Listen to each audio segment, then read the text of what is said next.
വർണ്ണപ്രഭയിൽ തിളങ്ങി നിൽക്കുന്ന പുല്ലിച്ചിറ അമലോത്ഭവമാത പള്ളിയൊന്ന് ചുറ്റിക്കാണാം. ഇവിടുത്തെ പ്രധാന നിയോഗ നേർച്ചകൾ മാതാവിൻ്റെ മുന്നിൽ ഉപ്പ് സമർപ്പിക്കുന്നതും പാളയം കയറെടുക്കുന്നതുമാണ്.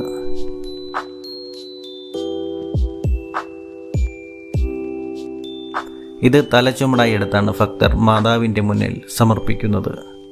20 രൂപ മാത്രമാണ് ഇതിന് ഈടാക്കുന്നത്.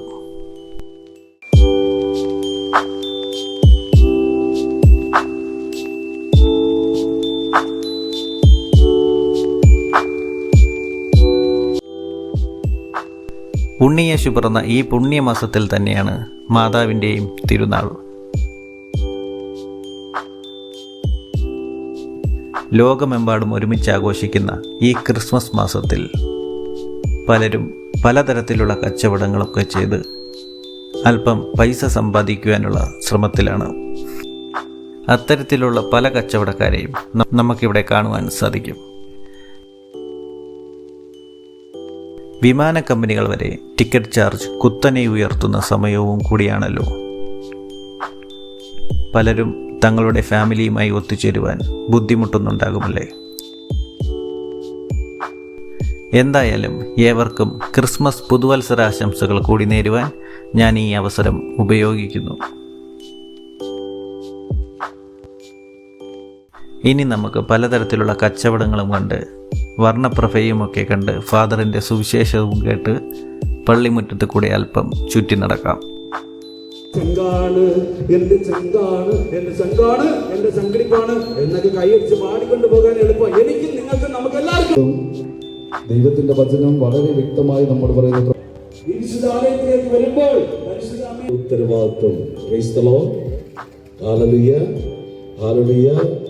മോട്ടിവേഷൻ ക്ലാസ്സിൽ പറഞ്ഞു വിടുക എന്നുള്ളതല്ല, അമ്മയെക്കുറിച്ച് മകള് പിന്നെയോ അമ്മയുടെ ഹിതം എപ്പോഴും ആരായണം. ഒരിക്കലും അമ്മയുടെ കണ്ണ് നനയാൻ അനുവദിക്കരുത്. നിനക്ക് വളരെ വേദന അനുഭവിച്ചാണ് നിനക്ക് ജന്മം തന്നത്. ആര് പറഞ്ഞു കൊടുത്തു? അപ്പൻ പറഞ്ഞു കൊടുത്തു. അമ്മയുടെ ദൗത്യം എന്താ കണ്ടത്? വിശ്വാസത്തിന് വേണ്ടി ജീവൻ പോയാലും തല പോയാലും വിശ്വാസം മുറുകെ പിടിക്കണം. അമ്മയും 7 മക്കളും വിശ്വാസത്തിന് വേണ്ടി ജീവന്റെ പിതാവിനെ ബഹുമാനിക്കുന്നവൻ തന്റെ പാപങ്ങൾക്ക് പ്രായശ്ചിത്തം ചെയ്യുന്ന പാപങ്ങൾക്ക് പ്രായശ്ചിത്തമാണെന്ന് പിതാവിനെ ബഹുമാനിക്കുന്നത്. ഞാൻ പറയുന്നത് എല്ലാവരും നമ്മളെ സൃഷ്ടിച്ച സർവശക്തനായ ദൈവത്തിന്റെ വചനമാണ്, ദൈവത്തിന്റെ ആഗ്രഹമാണിത്. ഹല്ലേലൂയ.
പേരുകളിൽ വിളിച്ച അബ്രഹാം ഇതാ ശത്രുക്കളെ പരാജയപ്പെടുത്തുന്ന വിധം കർത്താവിന്റെ തിരുവചനം തളരുകയും ക്ഷീണിക്കുകയും ചെയ്തേക്കാം.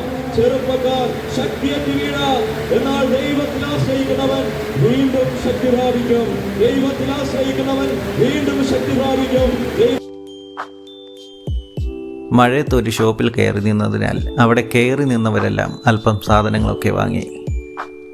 അങ്ങനെ പള്ളിയൊക്കെ ചുറ്റിക്കണ്ട് മാതാവിൻ്റെ മുന്നിൽ പ്രാർത്ഥിച്ചതിന് ശേഷം തിരികെ യാത്രയായി. നമ്മൾക്ക് വീണ്ടും കാണാം കേട്ടോ മറ്റൊരു വീഡിയോയുമായി. സബ്സ്ക്രൈബ് ചെയ്യുവാൻ മറക്കരുതേ.